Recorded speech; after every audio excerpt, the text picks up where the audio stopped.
हरे कृष्णा। हाँ, अपने जैव धर्म की क्लास में आज हम जो समझेंगे वो थोड़ा सा डिफ़िकल्ट टॉपिक है कि सृष्टि जो है कैसे उसका निर्माण हुआ। तो वो अब उसको हम अपना बुद्धि लगा के नहीं समझ सकते, जैसा हमें आचार्य वर्गों ने समझाया है, तो जिस तरह से हमें प्रभु जी ने समझाया है एज इट इज़ हमें वो समझना होगा। तो एज इट इज़ मैं उसको एक्सप्लेन करने का कोशिश करूँगी, आप समझने की कोशिश कीजिए। पहले हम राधा रानी से कृपा मांगते हैं जिससे कि हम उसे समझ पाएँ। राधा मेरी स्वामिनी, मैं राधे को दास, जन्म जन्म मोहे दीजियो, वृंदावन को पास। सब द्वारन को छोड़कर आई तेरे द्वार, श्री वृषभानु के लाडली, नेक मेरी ओर निहार। गुरुवर्गों को प्रणाम करके समस्त परकर महाप्रभु और समस्त आचार्य वर्ग सबको प्रणाम करके हम आगे बढ़ते हैं। कल हम लोग ने देखा था कि जो माया शक्ति है उसकी दो वृत्तियां हैं, अविद्या और प्रधान। अविद्या जीवनिष्ठ है, मतलब किसके ऊपर वह काम करती है, जीव के ऊपर, और जो प्रधान है वो जड़निष्ठ है, वो भौतिक जगत पे कार्य करती है। अब इसको हम समझने की कोशिश करते हैं कैसे। पहले जो प्रधान मीन्स माया की सृष्टि, माया से ने किस तरह से सृष्टि की है, किस तरह से जो 26 तत्व हैं वो किस तरह से उत्पन्न हुए, वो समझने की कोशिश करेंगे।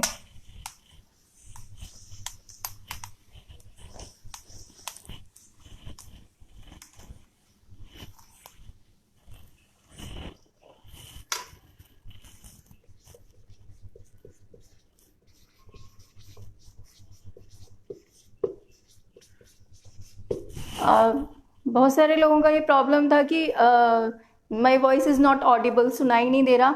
तो आज मैंने थोड़ा कुछ किया है, शायद सुनाई दे अभी। सबसे पहले तो हम वापस से स्टार्ट करते हैं जो हमने पहले समझा था कि किस तरह से भगवान की इच्छा होती है और किस तरह से ये जगत का निर्माण होता है। तो सबसे पहले ये जो व्योम है, ये भौतिक जगत जो है, इससे परे है पराव्योम। ये पूरा पराव्योम, इसके परे जो है वो है पराव्योम। इस पराव्योम के अंदर बहुत सारे बैकुंठ हैं, और जो भगवान का सबसे प्रिय धाम है वो है यहाँ पे पराव्योम में। जो सबसे ऊपर है वो है गोलोक, वहां पे स्वयं श्री कृष्ण रहते हैं।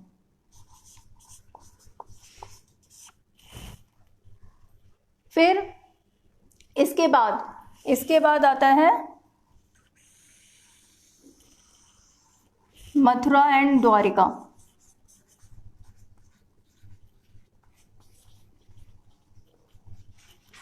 ये हम पहले देख चुके हैं कि किस तरह से यहाँ पे जो बलदेव जी हैं वो भगवान की सेवा के लिए जीवों को उत्पन्न करते हैं, और मथुरा द्वारका में किस तरह से जो संकर्षण है, जो मूल संकर्षण है, वो भगवान की सेवा के लिए जीवों को उत्पन्न करते हैं।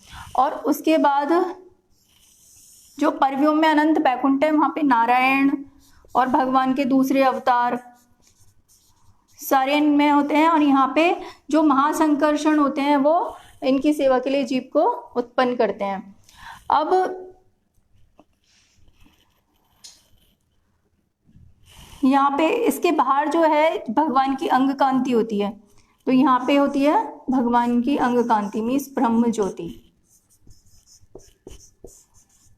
और ब्रह्म ज्योति के बाहर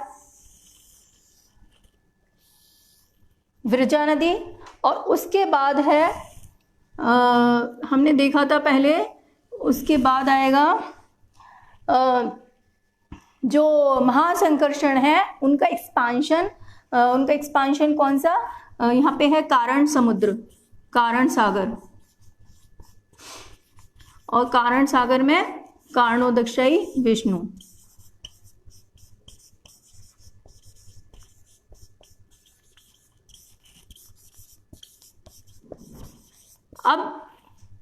अब यहाँ से कारणोदकशाई विष्णु, इनकी इच्छा से किस तरह से सृष्टि होती है वो आज हम समझेंगे। ये चार्ट आपको दिख रहा होगा, मैं इसको कैमरे को और सही है, सही दिख रहा है। ज़्यादा दिमाग मत लगाओ।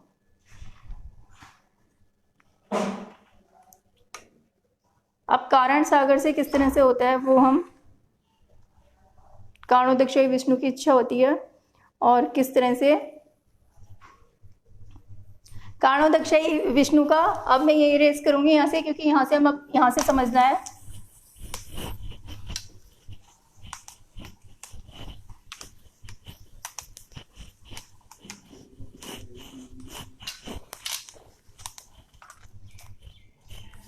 कारणोदकशाही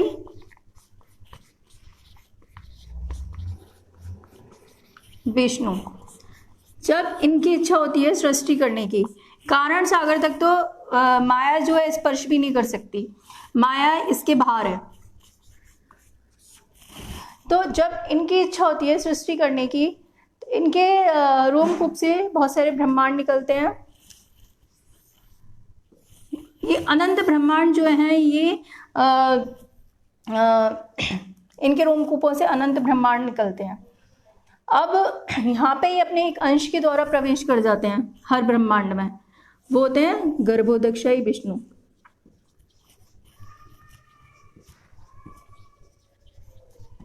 अब गर्भोदकशाही विष्णु जो हैं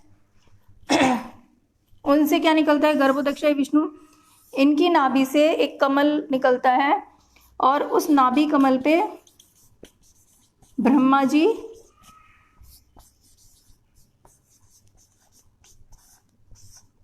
होते हैं। अब ब्रह्मा जी जो है, जो कमल नाल है, उस नाभि कमल का जो कमल नाल है, इस कमल नाल में 14 लोग हैं उनका सृजन करते हैं। कमल नाल के अंदर 14 लोगों का सृजन करते हैं। तो अब ये माया ने किस तरह से सृष्टि हुई, किस तरह से जो 24 तत्व हैं वो किस तरह से उत्पन्न हुए और किस तरह से जो ब्रह्मांड है ये अस्तित्व में आया, माया ने किस तरह से कार्य किया, वो हम आज समझेंगे। तो कारणोदकशाही विष्णु, जब कारणोदकशाही विष्णु, अब यहाँ पे एक चीज और है, यहाँ पे जो कमल नाल है इसमें 14 लोग हैं, इसमें 7 सागर भी हैं। उन सागर में से एक सागर है क्षीर सागर, जिसमें कि कौन रहते हैं, क्षीरोदकशाही विष्णु। और सारे देवताओं की, ब्रह्मा जी की पहुंच कहाँ तक होती है, क्षीरोदकशाही विष्णु तक ही होती है। अब जब कारणोदकशाही विष्णु की इनकी इच्छा हुई, क्या इच्छा हुई इनकी कि सृष्टि करना है, तो ये क्या करते हैं, यहाँ पे रमा देवी के प्रति ईक्षण करते हैं। ईक्षण करना मतलब देखना, और जब उनके प्रति ईक्षण करते हैं तो उसका जो आभास होता है, उसका आभास जो है वो जब माया देवी के संपर्क में आता है, उस ईक्षण का आभास, इस आभास को बोलते हैं शंभुलिंग।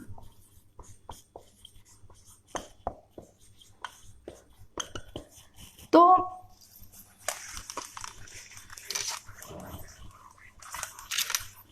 अब जब ये शंभुलिंग, ये आभास क्या है, कारणोदकशाही विष्णु ने जब ईक्षण किया रमा देवी पर, तो उसका जो आभास है उसको बोलेंगे हम शंभुलिंग। जब वो माया अभी तक क्या है, इनएक्टिव फॉर्म में पड़ी है बाहर, एक्टिव नहीं है, लेकिन जैसे ये इससे युक्त होता है ये एक्टिव हो जाती है माया। अब जब ये एक्टिव हो जाती है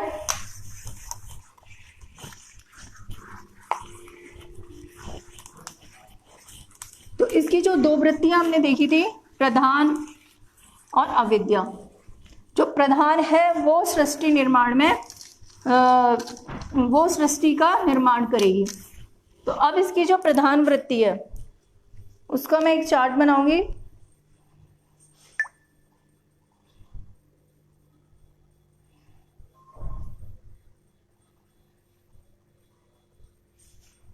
थोड़ा सा डिफिकल्ट है समझना, लेकिन फिर भी कोशिश करेंगे हम समझने की।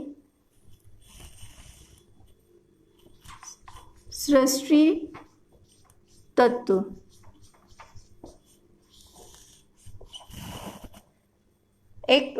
कल किसी ने मुझे 2-3 दिन से बोल रहे हैं, पूछा भी था ये सृष्टि निर्माण का, तो इसलिए अच्छा है आज यही वाला टॉपिक आ गया। सृष्टि तत्व जो है इसमें है माया सृष्टि, जो अभी हम समझने की कोशिश कर रहे हैं। एक होती है माया सृष्टि और दूसरी होती है वैराग सृष्टि।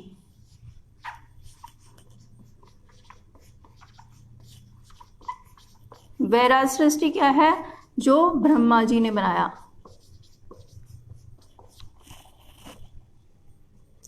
अब माया सृष्टि जो है हमने देखा, इसके दो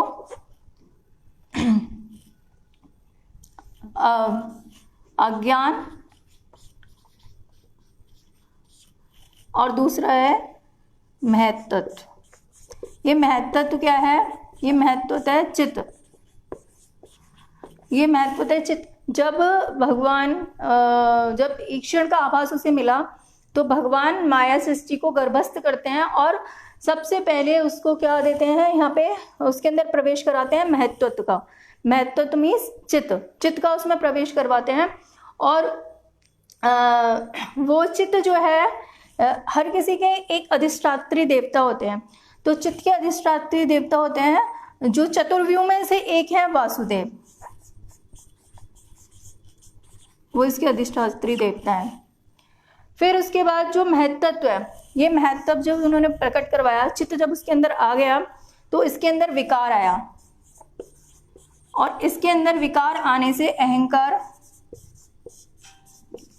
तत्व प्रकट हुआ। अहंकार तत्व प्रकट हुआ। अब ये अहंकार भी इसके भी देवता है, अधिष्ठात्री देवता वो है संकर्षण। चतुर्व्यूह में जो हम देखते हैं उनमें से एक संकर्षण। अब अहंकार तत्व में जब विकार आता है तो इससे तीन प्रकार के अहंकार निर्मित होते हैं। वैकारिक अहंकार, इसको हम सात्विक अहंकार भी कहते हैं। और दूसरा तेजस अहंकार,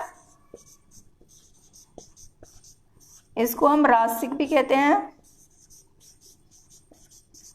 और तीसरा है तामस मतलब तामस अहंकार, जिसको हम तामसिक कहते हैं।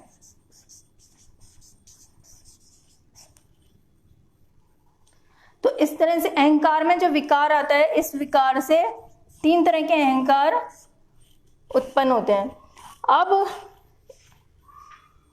इससे आगे का मैं यहाँ पे ड्रॉ करती हूँ, इसको हम बाद में देखेंगे।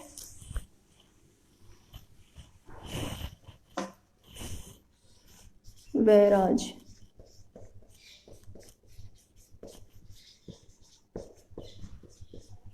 अब यहां से देखेंगे हम जो सात्विक अहंकार है।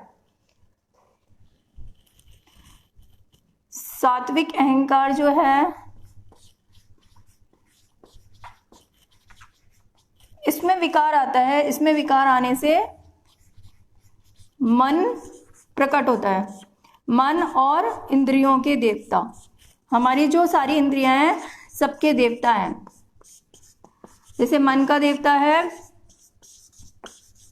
यहाँ पे मन का जो अधिष्ठात्री देवता है वो है अनिरुद्ध, चतुर्व्यूह में जो थर्ड है। तो मन का अधिष्ठात्री देवता कौन हो गया? अनिरुद्ध। और जब हम इंद्रियों की बात करते हैं तो इंद्रियों में जैसे चक्षु, इसके देवता है सूर्य। और इंद्रियों में जब मन छठ इंद्रिय है तो मन का देवता है चंद्रमा। तो इस तरह से हर इंद्रियों के देवता हैं। और हम जब इन इंद्रियों से कुछ गलत कार्य करते हैं, हम सोचते हैं कोई हमें देख नहीं रहा, लेकिन हर इंद्रियों का देवता है और वो साक्षी होता है। फिर तेजस अहंकार या रासिक अहंकार। तो रासिक अहंकार में जो विकार आएगा तो इससे बनेंगे 5 ज्ञानेंद्रियां और 5 कर्मेंद्रियां।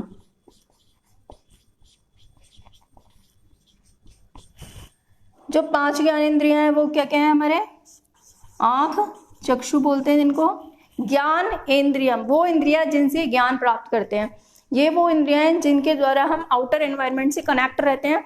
और आउटर एनवायरनमेंट का जो ज्ञान है, जैसे आंख से देख के हमने उस चीज का ज्ञान लिया कि उसका शेप ऐसा है, उसका कलर ऐसा है। कान से सुन के हमने उस चीज का ज्ञान लिया कि इस तरह का उसका प्रकृति है, उसका नेचर ऐसा है। तो इस तरह से इन इंद्रियों के द्वारा हम आउटर जो एनवायरनमेंट है उससे कनेक्ट होते हैं और उसका नॉलेज हम लेते हैं।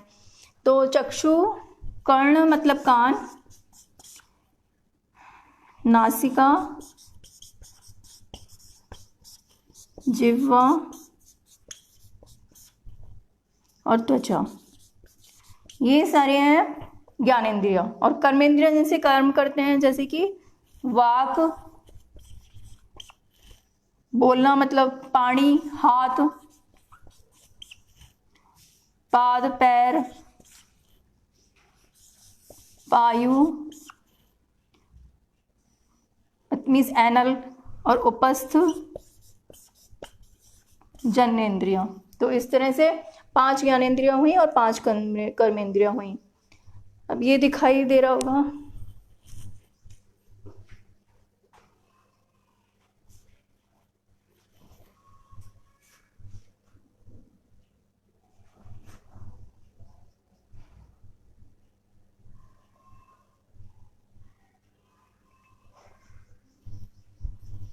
अब इसके बाद है, अब ये मुझे इरेज करना पड़ेगा।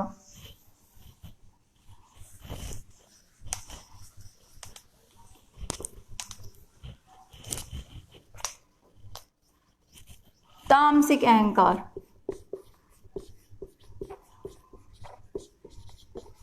जब इसमें विकार आता है तो इससे पंच तन्मात्रा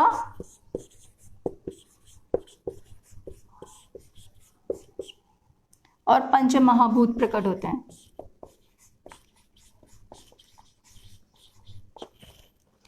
अब ये पंच तन्मात्रा क्या है? ये है हमारी इंद्रियों के विषय, इंद्रियों के विषय प्रकट। जैसे कान का विषय हो गया शब्द, तो इस तरह से आँख का हो गया रूप, तो ये विषय प्रकट होते हैं।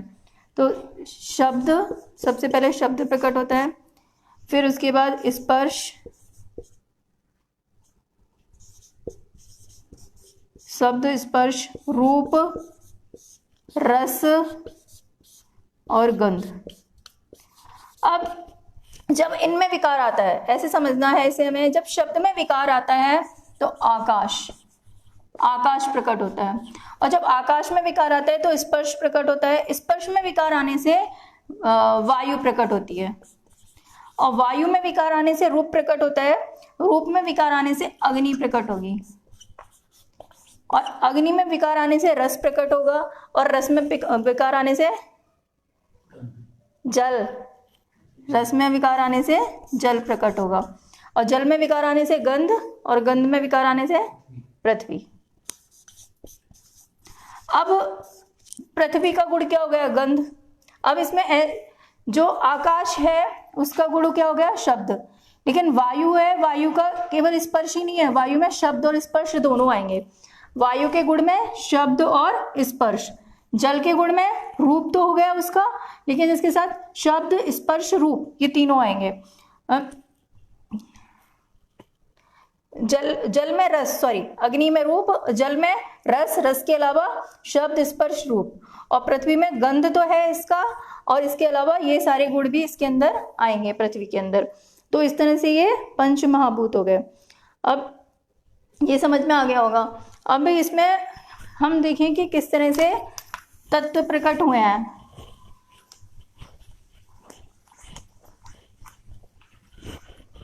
तो हमने अभी क्या देखा? 5 कर्मेंद्रियां, 5 ज्ञानेंद्रियां, 5 पंच तन्मात्रा या इनके विषय, और 5 हो गए पंच महाभूत।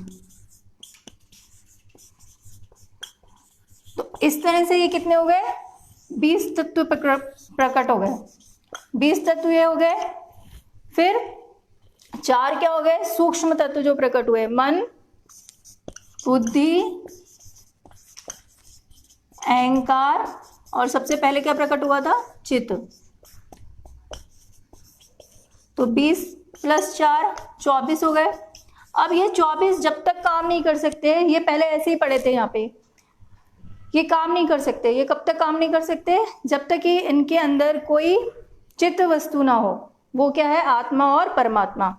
तो जब इसमें आत्मा और परमात्मा, ये 2 तत्व और आ जाते हैं, तो ये इस तरह से हो जाते हैं 26, 24 + 2 26। इस तरह से 26 तत्व का निर्माण होता है।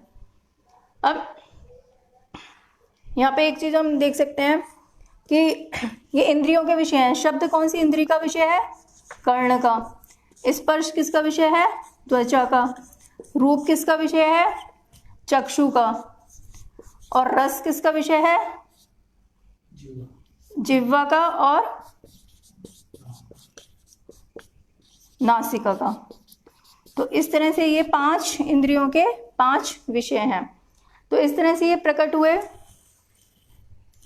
अब जब ये सारे तत्व प्रकट हो गए, माया ने इन तत्वों को प्रकट किया जिस तरह से, तो अब जब ये तत्व प्रकट हो गए तो भी ये कुछ कार्य नहीं कर सकते थे।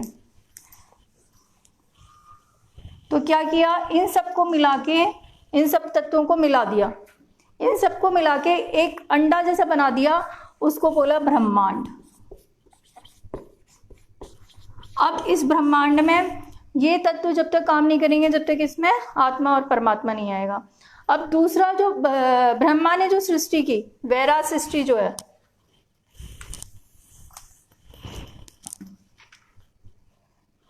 वैरा सृष्टि में सबसे पहले ब्रह्मा जी ने उत्पन्न किए, वो सारे तत्वों को लिया, वो सारे तत्व हैं अभी, और उनमें आत्मा परमात्मा का प्रवेश हुआ। जो जीवात्मा है वो, और परमात्मा जो हमने देखा क्षीरोदक्षाई विष्णु जो है वो परमात्मा के रूप में।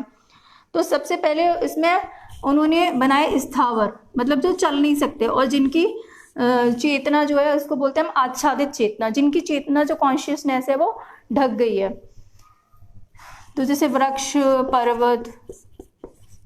फिर इसके बाद बनाए जो चल सकते हैं लेकिन उनकी बुद्धि बहुत कम है, उनको विवेक नहीं है, उनको बोलते हैं तर्यक।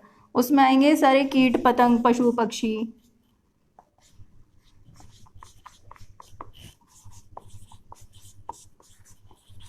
और इसके बाद जिनको बुद्धि दी मनुष्य, और उसके बाद देवता। तो इस तरह से जो है सृष्टि का निर्माण हुआ। अब ये पूरा चार्ट है, मैं कोशिश करती हूँ दिखाने की।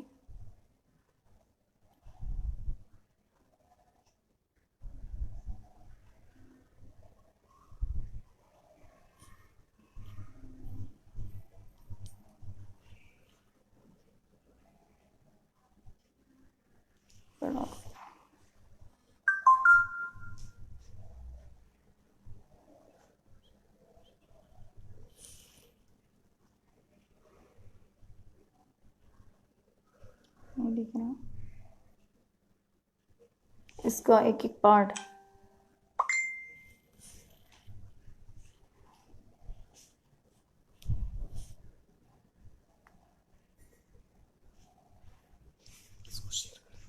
ये मैं अगर किसी को चाहिए तो मैं शेयर कर दूंगी, क्योंकि इस तरह से पूरा क्लियर दिखाई नहीं दे रहा है।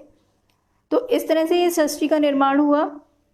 देखा हमने किस तरह से, क्योंकि इसमें बहुत कंफ्यूजन होता है कि किस तरह से ब्रह्मा जी ने सृष्टि की, माया ने किस तरह से सृष्टि की, फिर उसमें भगवान का क्या रोल है। अब इसमें मेन जो कार्य है वो तो किसका है?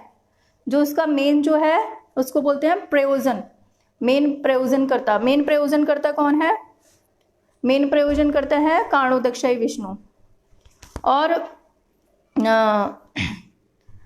बाकी जो हेतु है वो कौन हो गया उसका? माया, जिसने ये किया। इसको और अभी हम समझ सकते हैं। और जैसे कि इसमें समझाया था एक एग्जाम्पल से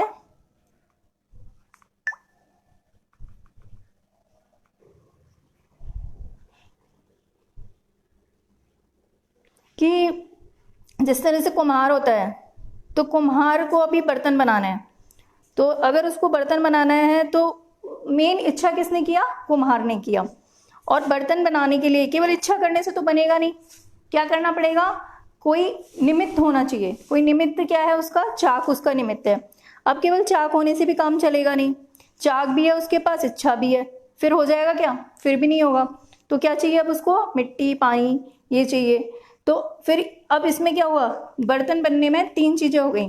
एक तो कुम्हार, तो यहाँ पे कारणोदक्षाई विष्णु जिन्होंने इच्छा की, फिर उसका चाक जैसे कि माया, और फिर वो जल और मिट्टी, तो जैसे कि ये जो तत्व हमने देखे वो, तो ये हमने समझ लिया यहाँ पे सारा। ये हो गया, ये हो गया। अब हमने देखा था जो अविद्या है, अविद्या जो है वो जब क्षोभित होती है, क्षोभित का मीनिंग होता है जब काल की इच्छा होती है। अब काल क्या है, हम बोलते रहते हैं काल की इच्छा से ये, काल की इच्छा से ये, काल है भगवान की इच्छा। तो जब प्रकृति क्षोभित होती, अविद्या को क्षोभित होती है, दो हमने देखा था, महत और मत प्रधान और अविद्या। तो जब अविद्या क्षोभित होती है तो क्या होता है, ज्ञान और कर्म प्रकट होते हैं, ज्ञान और कर्म भाव। और ज्ञान और कर्म जब प्रकट होते हैं, जब वहां पे देखा था वो अविद्या जो था उससे ज्ञान और कर्म, ये क्या करते हैं, जो असली हमारा अंदर का जो असली नॉलेज है उसको ढक देते हैं।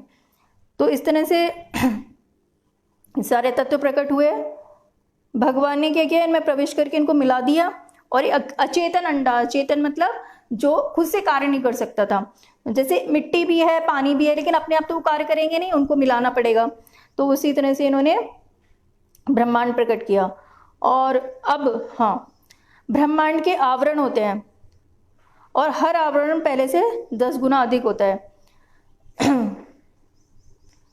ब्रह्मा जी प्रकट हुए, ये मैंने बता दिया, वैराग सृष्टि का।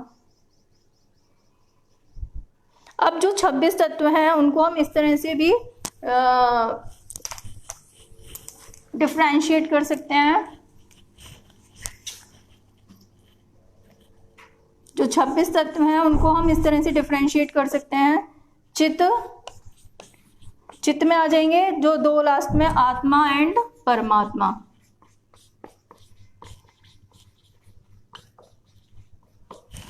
फिर आ जाएगा चेतनाभास, चेतनाभास के अंदर आएंगे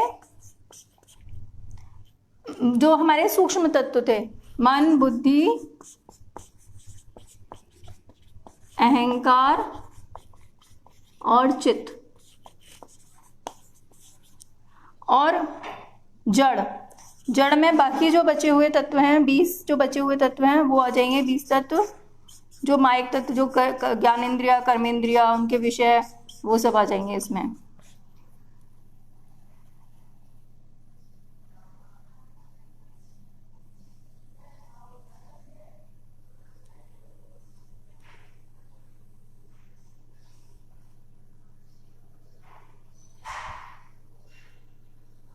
अब यहाँ पे हमने जैसे देखा था, जो विष्णु है, महाविष्णु जो थे, कारणोदक विष्णु जो थे, उनकी इच्छा से सारा हुआ।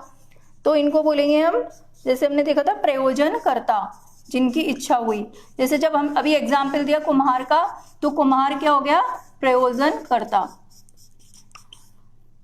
और माया क्या हो गई, निमित्त। जैसे निमित्त, जैसे कुम्हार का अगर देखें तो उसका जो चाक है, और जो तत्व हो गए माइक तत्व,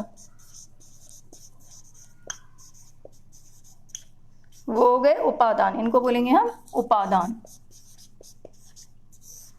जैसे कि मिट्टी, पानी। तो इस तरह से हम इनको, क्योंकि अलग बना, जब कोई भी चीज बन रही है तो उसमें सबसे पहले इच्छा होने के बाद उसको करने वाला और जिन चीजों को वो यूज करेगा, तो वो तीनों चीजें। तो जिसकी इच्छा हुई वो प्रयोजन कर्ता हो गया, जिसके द्वारा वो कर रहा है वो निमित्त हो गया, और जिस सामग्री को वो यूज कर रहा है वो हो गया उपादान। तो इस तरह से ये उन्होंने समझाया।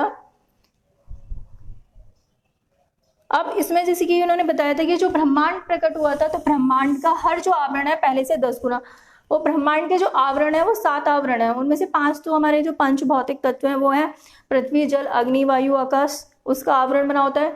और हर आवरण, जैसे पृथ्वी है, फिर जल उससे 10 गुना, अग्नि उससे 10 गुनी, फिर और उससे 10 गुनी। अब ब्रह्मांड जिन तत्वों से बना हुआ है, एक जो परमाणु है वो भी उन्हीं तत्वों से बना हुआ है, हमारा शरीर भी उन्हीं ये सारे तत्वों से बना हुआ है। तो इस तरह से हम इसको समझ सकते हैं। वैसे थोड़ा डिफिकल्ट है समझना, लेकिन जैसे मुझे प्रभु जी ने समझाया हम लोगों को, वैसे मैंने थोड़ा सा समझाने की कोशिश करी। अगर किसी को ये चाहिए इसका चार्ट, तो आप मुझे अगर कांटेक्ट करेंगे मैसेंजर के थ्रू जैसे भी, तो फिर मैं वो चार्ट आपको सेंड कर दूंगी। बाकी अभी हम इसको इतना ही समझने की कोशिश करेंगे आज, क्योंकि इसके बाद और आगे है। जैसे कि यहाँ पे हमने देखा था स्थावर प्रकट किए, कॉन्शियसनेस है सबकी अलग अलग है, उसके अकॉर्डिंग सब प्रकट किए। जिनकी कॉन्शियसनेस बिल्कुल आच्छादित, मतलब बिल्कुल ढकी हुई है, जैसे वृक्ष पर्वत, तो उसको बोलते हैं हम आच्छादित चेतना। और जिनकी कॉन्शियसनेस जो है वो जैसे बहुत कम है, जैसे कि हो गया जानवर, उसमें है लेकिन बहुत कम है, तो उसको बोलेंगे हम संकुचित चेतना। और मनुष्यों को वर्गीकरण उनका अलग अलग हिसाब से किया है, जैसे मुकुलित चेतना हुई या और आगे के स्टेप पर चेतना हुई, सबकी चेतनाओं के अकॉर्डिंग उनको अलग अलग, जैसे कहते हैं ना जो योनियां हैं, जीव योनियां हैं, 84 लाख में से 4 लाख जीव मनुष्य योनि है। तो वो 4 लाख मनुष्य योनि के कैसे है, वो तो सब एक जैसे हैं, तो वो है उनकी कॉन्शियसनेस के अकॉर्डिंग। तो उसको हम और समझने का कोशिश करेंगे। अभी हम इसी को एक बार थोड़ा सा रिवाइंड कर सकते हैं कि जो माया है उसमें क्या हुआ, विकार, उसके विकार से मतलब उसकी जो दो वृत्तियां हैं, प्रधान और अविद्या, अविद्या से कर्म और ज्ञान प्रकट हुआ, और उससे जो उसका प्रधान तत्व था, जब उसमें विकार आया, मतलब भगवान ने सबसे पहले क्या गर्भस्थ किया, चित्त दिया। चित्त में विकार से अहंकार, अहंकार में विकार से 3 प्रकार के अहंकार प्रकट हुए। सात्विक अहंकार जो था, वो सात्विक अहंकार से मन और इंद्रियों के देवता, और जो रासिक अहंकार था उससे जो 5 ज्ञानेंद्रियों और 5 कर्मेंद्रियां, और जो तामसिक अहंकार था उससे उनके विषय और पंचभूत प्रकट हुए। इस तरह से 20 तत्व प्रकट हुए, और मन बुद्धि अहंकार प्रकट हो ही गए थे, मन बुद्धि अहंकार और चित्त, तो इस तरह से 24 तत्व हुए। उनको मिला के एक निर्जीव अंडा बन गया, वो ब्रह्मांड हो गया। उसकी हर परत जो है एक से पहले से 10 गुना ज़्यादा है। और फिर उसके अंदर भगवान ने जब इनको मिला दिया, और अब ब्रह्मा जी ने जब सृष्टि किया, आत्मा परमात्मा उसमें प्रवेश हुए, तो वो जीव जो है वो एक्टिव हो गया। तो इस तरह से ये सृष्टि के तत्वों का निर्माण हुआ। इसको एक बार ये तो हो गया, अब इसके आगे का फिर हम कल करेंगे। हरि बोल, हरे कृष्णा।